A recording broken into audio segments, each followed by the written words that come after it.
number 18. All the sonnets are just really numbered.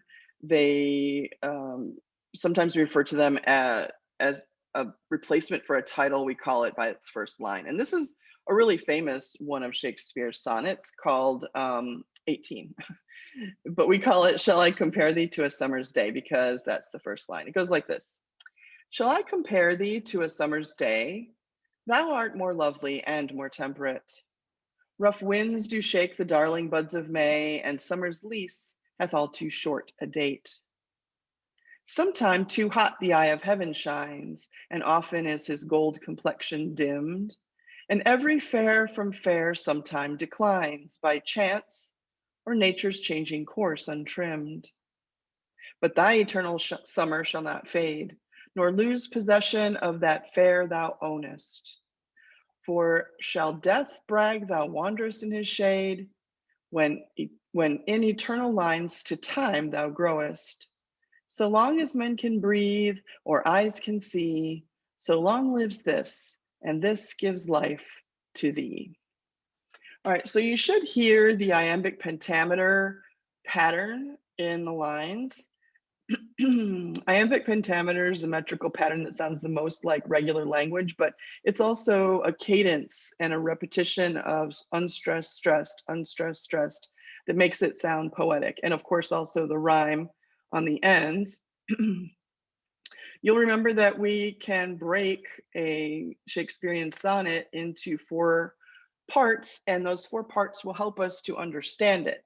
We know that we'll get the speaker situation in the first quatrain.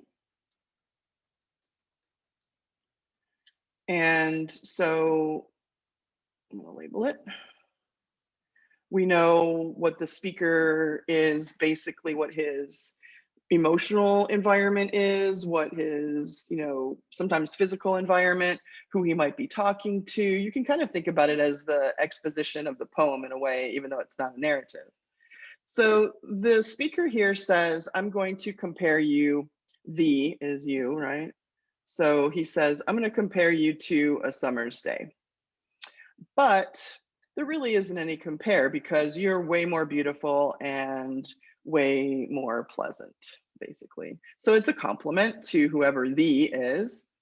He says, because there are things that make summer uncomfortable, like the rough winds and the fact that it ends too soon, all too short a date, right here.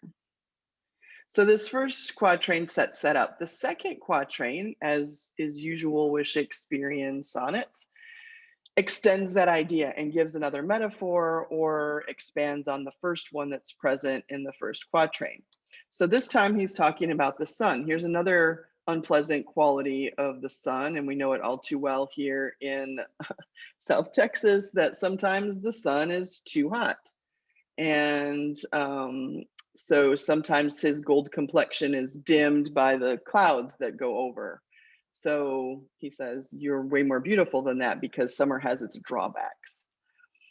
Every fair from fair sometime declines by chance or nature's changing course untrimmed. Everything that's beautiful usually has a fading or something that's going to make it less beautiful over time, like summer. It yields to autumn and then winter.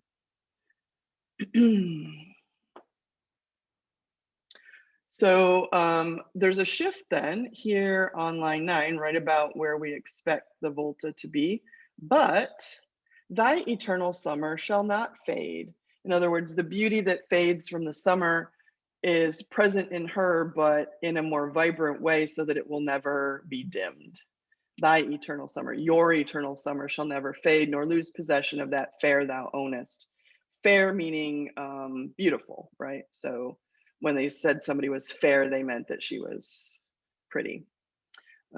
And even death, like he's even like sort of morbid, but he says, even when death takes you, he won't be able to brag about taking your beauty because, and then we get it in the couplet down here, so long as men can breathe or eyes can see, so long lives this, and this gives life to thee.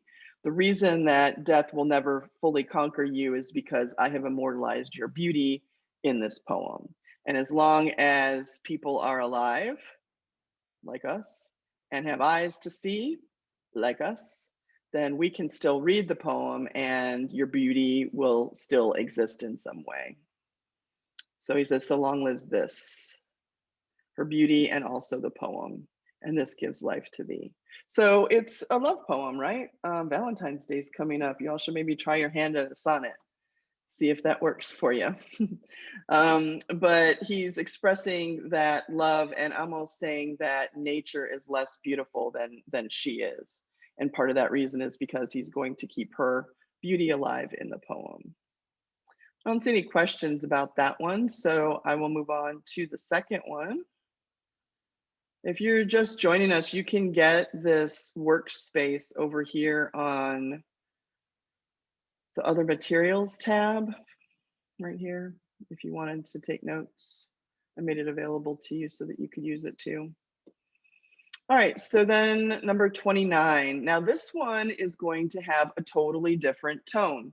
So as I'm reading it, try to pick out what you think the tone is in this poem. It goes like this. When in disgrace with fortune and men's eyes, I all alone beweep my outcast state, and trouble deaf heaven with my bootless cries, and look upon myself and curse my fate, wishing me like to one more rich in hope, featured like him with friends possessed, desiring this man's art and that man's scope, with what I most enjoy contented least. Yet in these thoughts myself almost despising, haply I think on thee, and then my state, like to the lark at break of day arising from sullen earth, sings hymns at heaven's gate. For thy sweet love remembered such wealth brings, that then I scorn to change my state with kings. So I'm hoping that you notice that the tone is different in this poem because really up to line 9 right here at the turn, the shift or the turn or the volt is right here in the word yet. Up until this point, the speaker's situation is pretty depressing. He says, when I'm in a situation where fortune and men are all looking down on me. Now, by fortune, he does not mean money, right? He means fate. Fortune, when it's capitalized like that, means the goddess Fortune, who had a wheel in mythology. I know where you're going with this in your mind. The Wheel of Fortune is a game show and it's named after mythology. So with fortune is fate. So when I'm in disgrace with fate would mean that when I've been unlucky and bad things have been happening. So the ancient Romans believed that when that fortune was up on Mount Olympus and humans had to live by her wheel. So because they didn't understand why stuff was happening. So she would spin her wheel mythologically, and if it said, you find some money, then you would find some money, and fortune would be smiling on you and in favor. But if she's, did a spinaroo and found out, it came up to mudslide and your house is ruined, then that's just what happened. So that's how the ancient people of Rome kind of like figured out that, and defined the term of fate. So he's referencing that. So whenever fate and men, are down on me and things aren't going my way and I'm all alone to cry about my state, and even God doesn't listen because you have this reference to deaf heaven right here. And I'm cursing my position in the first quatrain, that's what you've got, that situation. He continues that in the next quatrain right here with saying, when I'm in that situation, I'm even thinking I wish I was somebody else, right? I mean, I think that's human nature. Whenever we're feeling down, we think, oh, why can't I be more like this person who's rich in hope? Or why can't I look like this person, be featured like him, or have lots of friends like that person, or desire this person's skill and ability and this person's, potential? Why can't I be more like this other person? And that's pretty universal. Whenever we're down on ourselves, sometimes we think like that. Why can't I even enjoy the things that used to make me happy? You know, it's basically depression. I don't know. I feel like this one speaks a little bit to our COVID situation. He says yet, and so there's the big volta or shift or turn, whichever one of those terms you want to use. So the only thing that saves him is thinking on thee. Now, who is thee? Nobody knows. Thee is just you. So he says, so I think about you, and that changes my state of being. And just like the lark that sings at the beginning of the day, the lark is a morning bird, everything opens up. And now instead of heaven being deaf, it's singing to me because I'm happy about, having you in my life. And for thy sweet love remembered such wealth brings that I scorn to change my state. I wouldn't even want to change places. Even keeping all that depression, I wouldn't want to even change places with a king because I have you. Aww. Aww. Remember when we were talking about on Tuesday how Renaissance poetry, I do that a lot.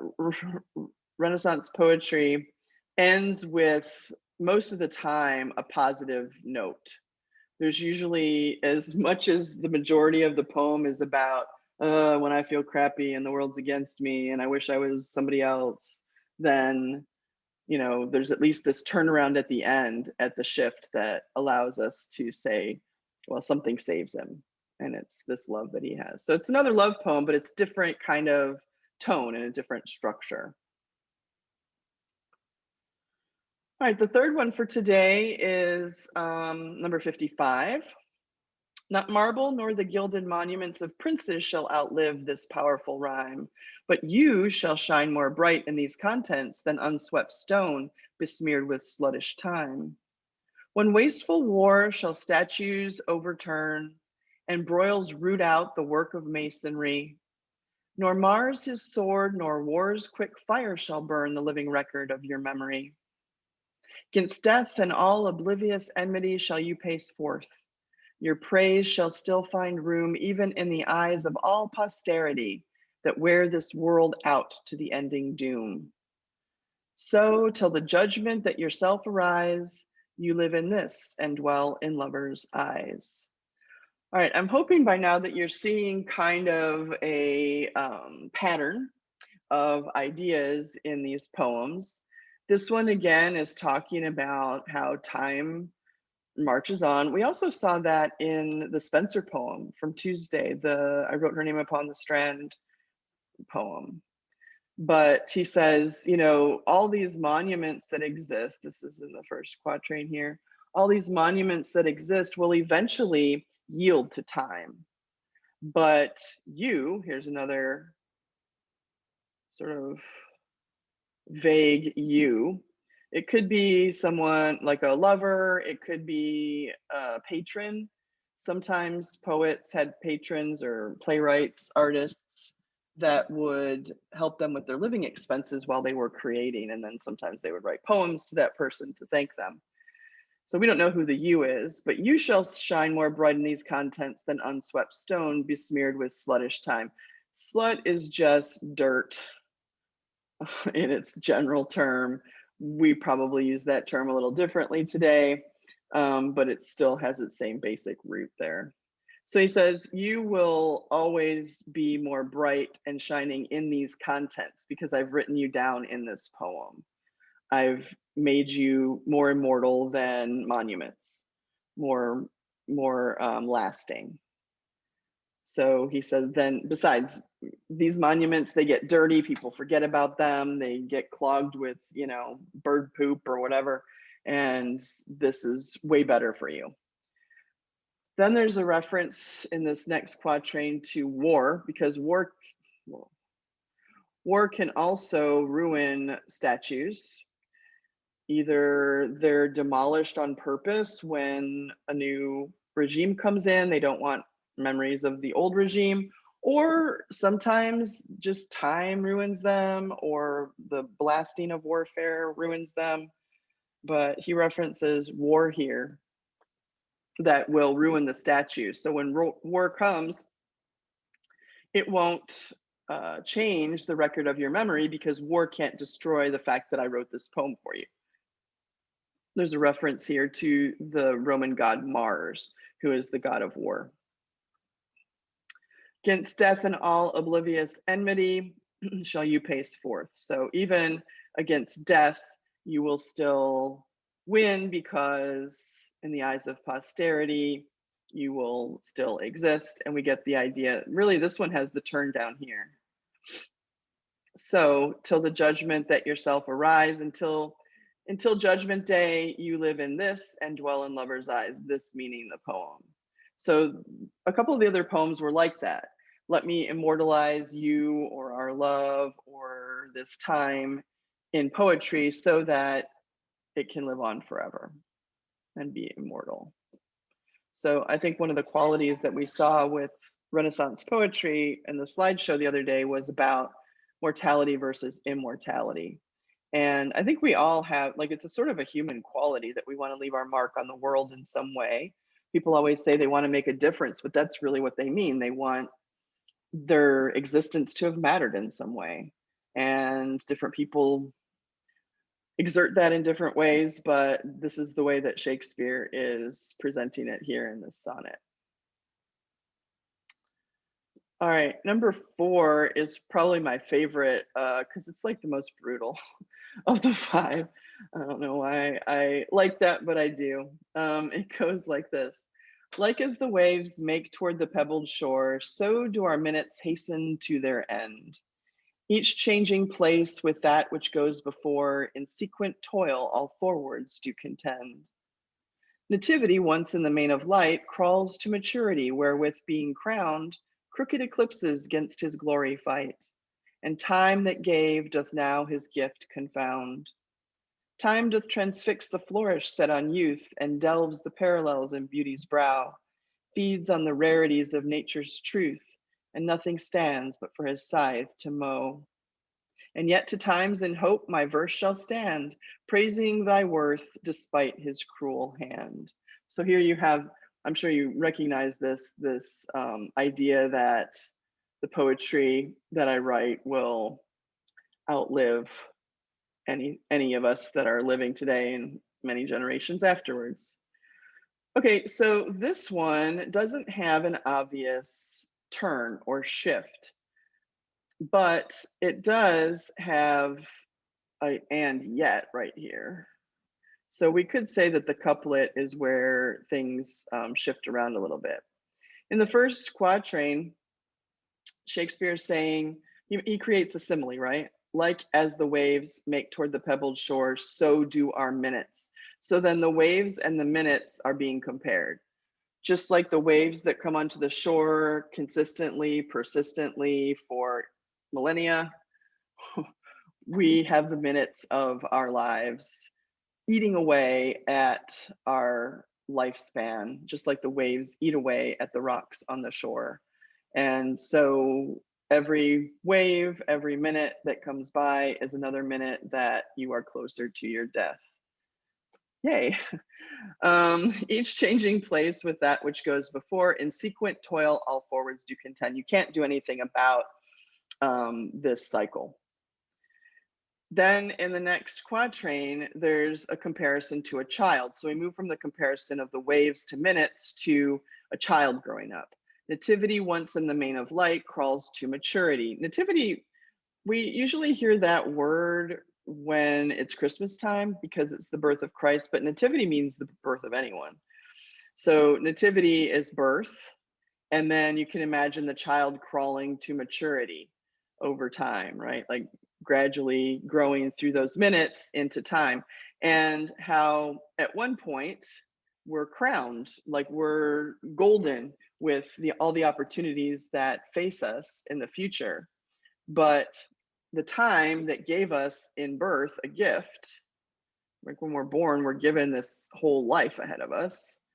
Now he takes it back over time. So every minute that you exist is another minute that time takes back away from you, from that gift that was given to you at your birth.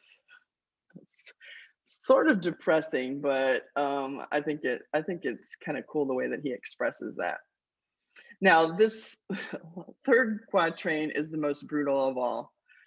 The third quatrain says, time stamps on youth beauty. And when you're young, you have this vibrance and, the beauty of youth. But over time, it will feed on that beauty and turn into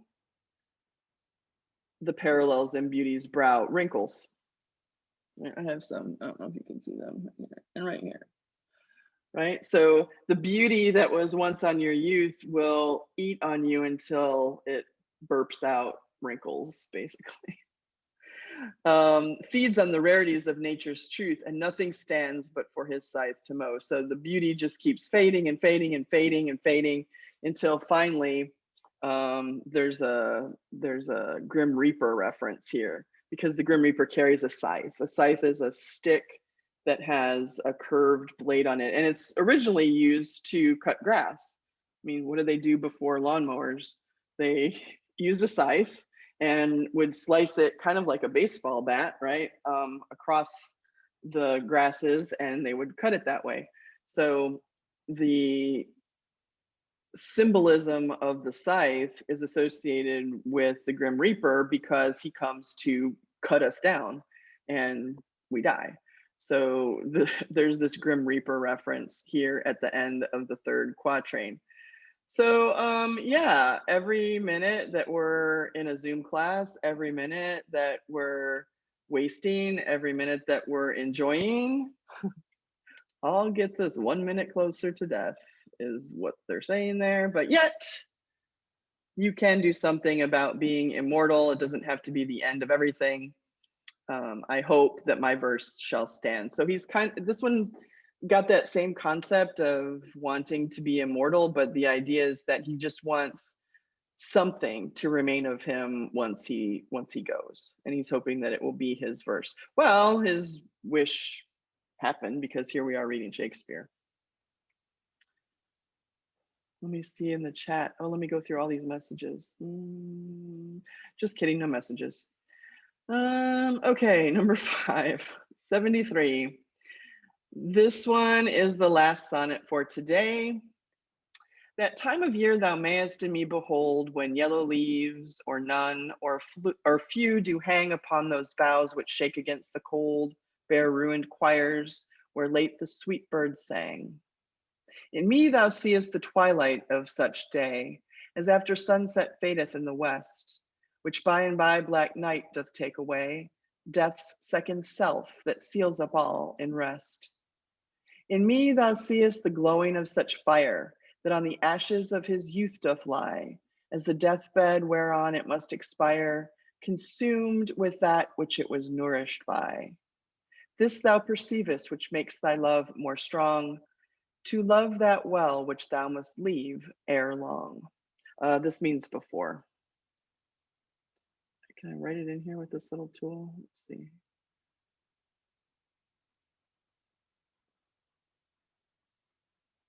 It looks like a first grader, but okay, before. All right, so different metaphors, slightly different ideas, but still the same structure throughout. This one has some of the same concepts, but in a different way. We do have love, and we do have the idea that time steals from us. But this one is more about spending time with people before it's too late. Specifically the speaker. So the time of year that's mentioned here in the first quatrain is autumn. You can tell because of the yellow leaves that are barely hanging on and shaking against the cold. There used to be birds singing, but now it's just these empty tree branches. So we know that it's fall time, right? Like that's pretty much the speaker's situation.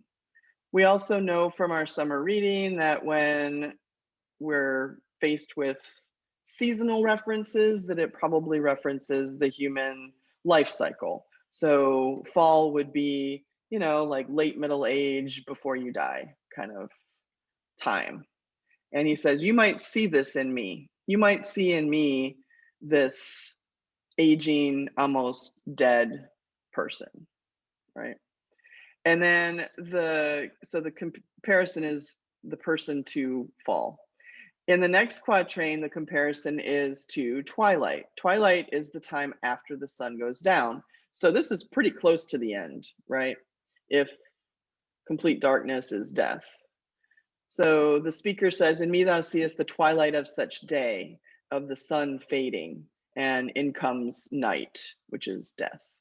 So he said, like, death's second self is the end of each day is like a little death. So it's like death is there to make us get used to the idea. I mean, night is there to make us used to being gone.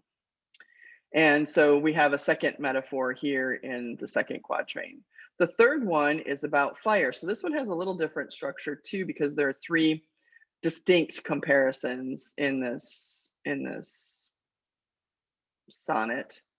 He said it's like a fire that used to have flames, but now all it has is a few little embers still warm. If you've ever, been around when a campfire's dying out or something like that, then just those few little hot embers that are left of the fire, and usually they get smothered by the ash and they can't produce heat anymore and they end up dying. So there's that same idea, but with a different metaphor. And it's then those embers are on a deathbed that are consumed with what it was nourished by. So when, let's just say, a log is burning, it burns and burns and burns, and it's got flames and it keeps everybody warm. But as the flames die down and the log falls apart, it gets smothered more and more by the ashes, which was originally its fuel. And then even the fuel of oxygen can't get to the embers anymore and they die.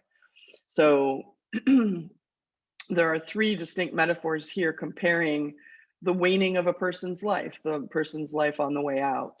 He says, this thou perceivest, which makes thy love more strong. You see this in me, he says, that I'm getting older and more feeble. And that makes your love for me stronger, because now you realize that it's not going to be forever. Think about your older family members. Why is it that you go to the hospital when somebody is really sick, or you go to visit your grandma more frequently? Those sorts of things. It's because it's finite and you want to have good memories, or you want to, say goodbye, or you want to spend time with that person before they go. And so it's a different kind of love that's present here in 73. The love that we have for anyone that we care about, and we would want to spend time with them more and more as they get older, that kind of thing. To love that well, which thou must leave before long, because the people in our lives aren't going to be around forever, right? So this one has a little bit of a sort of sad nostalgia to it, because we all know that's going to happen in our lives, but we don't really like to think about it or talk about it. Poets do, so that's why we get these masterpieces. Okay, so going through that was serving two purposes. Number one, you have that discussion next week where you'll be asked to explain how these poems have the qualities of Renaissance poetry. But also on the midterm, you'll be given a new Shakespearean sonnet and you'll have to figure it out and ask, write about it.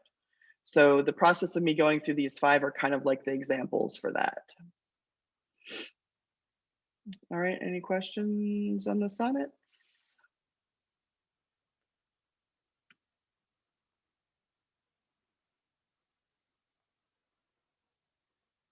No?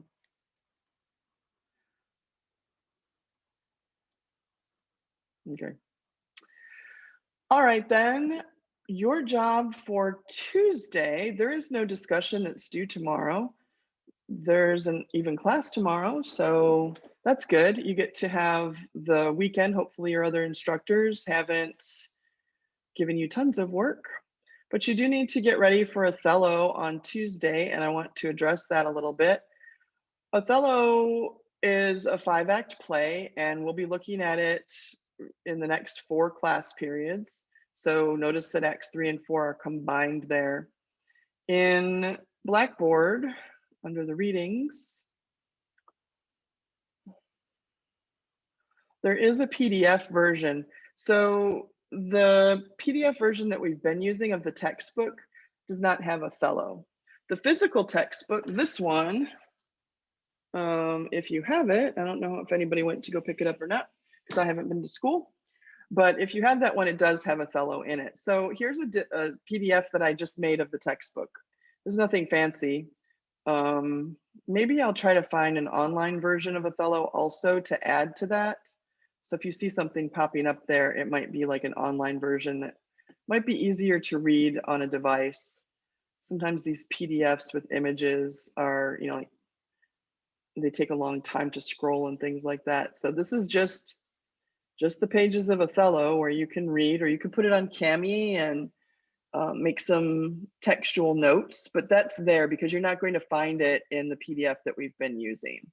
So for Tuesday, you need to read pages 2 through 11, which doesn't sound like a lot, but remember it's Shakespeare. You need to be reading the footnotes, the side notes, etc. Also look at the study guide that I prepared. This is not an assignment that you need to do, but as you go through the scenes, if you can answer these questions, then you're probably reading well enough to survive the midterm. On Tuesday, I will not be going through the plot of Othello. That is something that you should be able to do as you're reading, or if you're falling short on that, there's all kinds of websites where you can get a summary of each scene. So you need to come to class with a good understanding of Act 1. I'm going to talk about probably some of these quotations and their significance, and you can ask me to talk about any of the other questions that are here.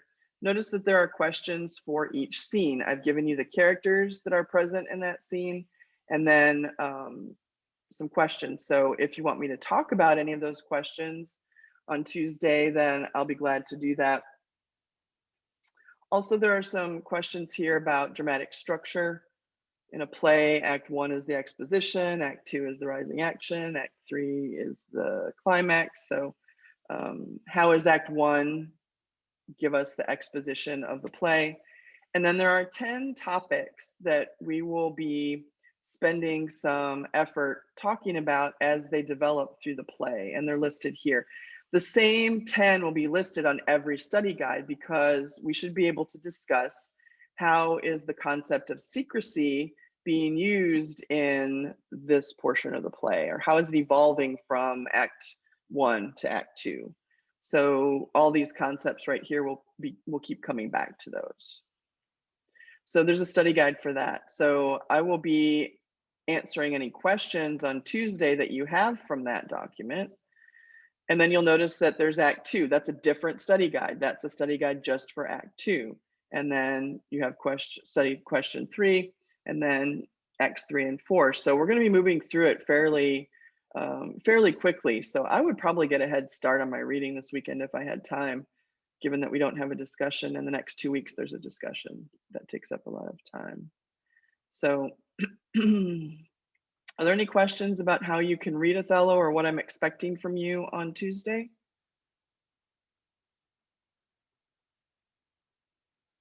If we have time, we may watch a film version of Act 1. There are a couple of good film versions of Othello, and maybe that will give you a little hand on any details in the plot that you might have overlooked. So I can put that up on the screen and we can watch that a little bit on Tuesday if we want to. Discussion number 4 is about Othello. Othello and humanism.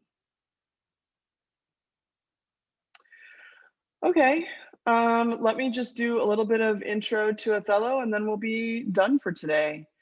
So the play is about Othello, the Moor of Venice. A Moor is a person who is from the north of Africa. And for that reason, and other reasons that are in the play, Othello is portrayed usually as a Black man. And he, even though Europeans settled in North Africa and intermixed with the people there, Othello is usually played by a Black man and is portrayed as an person of African descent. He's married to Desdemona, who is the daughter of a very important individual in Venice, Italy. And it's about their marriage. Now, Othello is a general in the army, and he has many other soldiers that are under his, command. Iago is one of them, Cassio is one of them, and so there's a military aspect to the play. And when you start reading it, it's good to kind of know that. Iago is the antagonist, even though to Othello's face he pretends like he is loyal. He does some things behind Othello's back that you will soon discover. So the play opens with the recent marriage of Othello and Desdemona, and Iago doing some plotting. So that will give you a good basis for beginning. Make sure that as you encounter the characters, you go back to the list of characters at the beginning of the pages of the play so that you can kind of in Act 1 figure out who's who and keep people straight as you continue to read. But that's my best advice for that. Are there any questions about today's material or what you need to do for Act 1 of Othello?